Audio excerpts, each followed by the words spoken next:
Back here on the lunch break, KDUS AM 1060. Chris Schubert with you. Hope everybody's having a great start to their Tuesday. 15 minutes from now, we'll talk about the Cardinals and whether or not they need a big jump from Marvin Harrison Jr. in year 2 if they are going to make the playoffs. But right now, diving into the Phoenix Suns and their head coaching search that has advanced into round 2. And round 2 has 9 candidates left in it.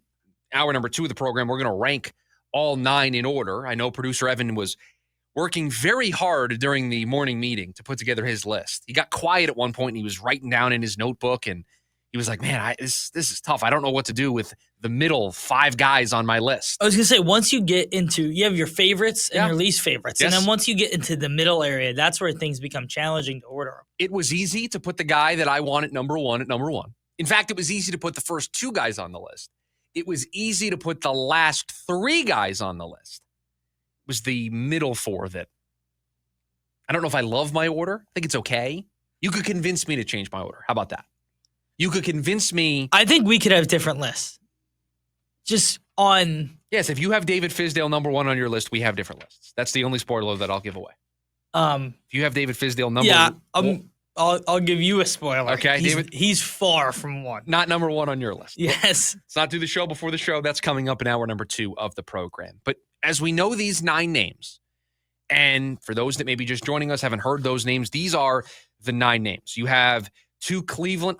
This is interesting. I'm using my list of my 9 names to catch everybody up of who's on the list, but I don't want to read my list in order. So if I skip a name, I apologize.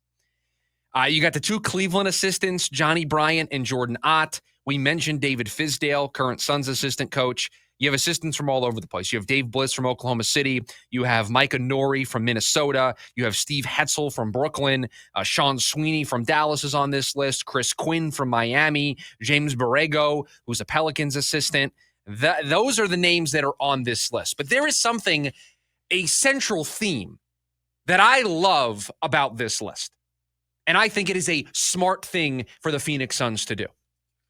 Take out David Fizdale because he has been with the team and he's a former NBA head coach at a really high level.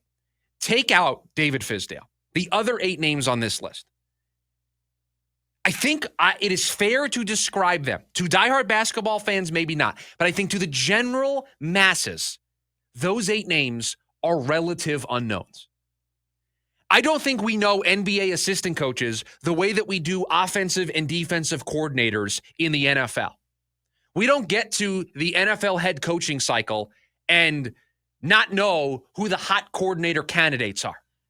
It just feels like it's 1, more talked about, and 2, the hotter names. Like you said, like Ben Johnson was the hottest name for 2 years. We knew Ben Johnson and Aaron Glenn's name like we knew our social security numbers.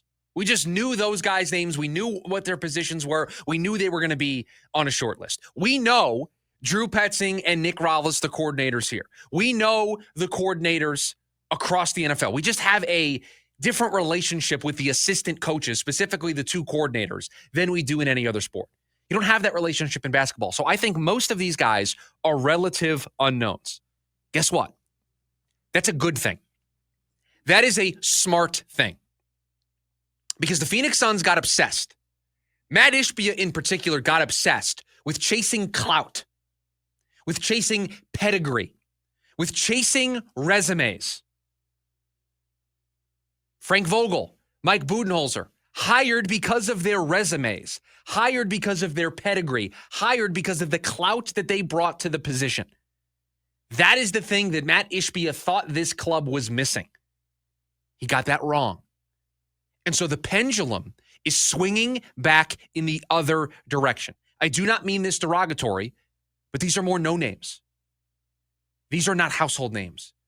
This is not the hot offensive coordinator in the NFL like Ben Johnson was, that everybody knew he was going to land the job and everybody knew he was going to be on every team's short list. This is not the same type of coaching search. These are not the same type of names. And to that I say, good. Bring me in a relative unknown. Bring me in somebody who is trying to forge their own path, that have a at least as an NBA head coach, an incomplete resume. Give me somebody who has experience being on the bench. Give me somebody who has experience being on an NBA sideline. I want that. But I want somebody who is looking for that first opportunity, is hungry for that first opportunity, because it is that hunger, it is that desire, it is that willingness to forge their own path that this job is going to require. We all know how difficult this task is going to be to retool the Phoenix Suns. And you need a coach that is willing to roll up their sleeves, get dirty, get into the weeds, and help turn this thing around. You have an inexperienced general manager. You're going to hire a somewhat inexperienced head coach. You need guys that are willing to roll up their sleeves, get dirty. They're not afraid to make mistakes. They're not afraid to learn, and they are looking to forge their own path. Everybody on this list checks that box. Maybe Fizdale doesn't because he's been a former head coach at a super high level at Memphis. But I don't really know how legitimate David Fizdale's candidacy is into round 2.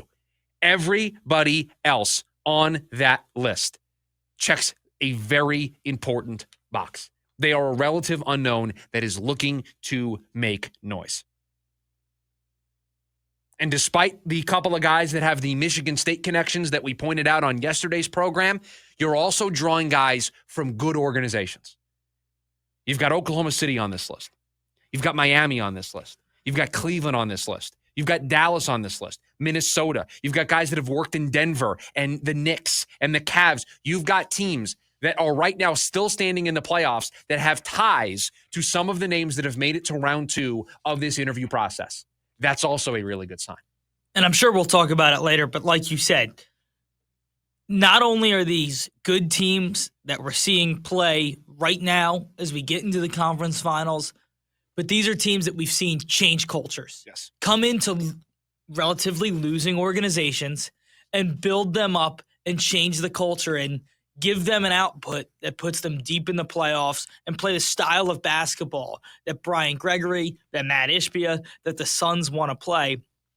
And listen, a team like Miami is one we've referenced multiple times that plays a type of basketball that the Suns want to embody when you come to the arena.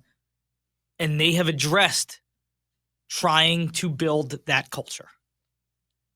It is important that the Suns get this right. And for all of the uneasiness that we had about Brian Gregory in this GM role, and we still have that uneasiness. I still have that uneasy feeling about whether or not he's going to be good at this job.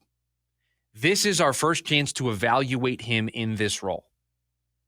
So far, I like what I've seen. There are some landmines on this list. There are some names. There are some candidates that would make that uneasy feeling grow.